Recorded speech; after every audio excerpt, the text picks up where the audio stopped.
એના ઉપરથી આપણે એ લક્ષ્યાંક જરૂરથી પૂરું કરીશું અને બનાસકાંઠા વતી 1 કમળ મોદી સાહેબને જરૂરથી અર્પણ કરીશું।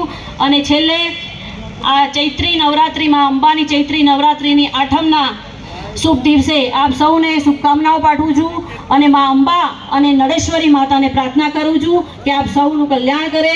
ભારત માતા કી જય, વંદે માતરમ। ખૂબ ખૂબ આભાર બેનશ્રી। જોરદાર તાળીઓથી જ્યારે હજારોની સંખ્યામાં આપણે અહીંયા ઉપસ્થિત છીએ, બેનને સમર્થન કરીશું।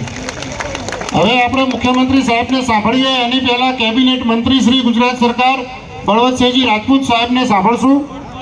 હું વિનંતી કરીશ બળવંતસિંહ રાજપૂત સાહેબને।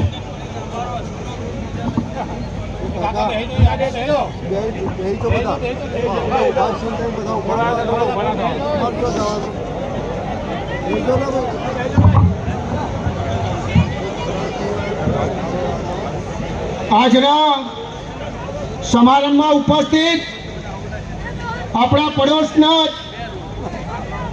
મુખ્યમંત્રી આદરણીય મુરબ્બી શ્રી ભજનલાલજી, આદરણીય મંચ, અહીં આગળ સૌ આજે રેખાબેનને આશીર્વાદ સાથે સાથે રેખાબેનની જવાબદારી લઈને અહીં આગળ આવ્યા છો એવા તમામ વડીલો,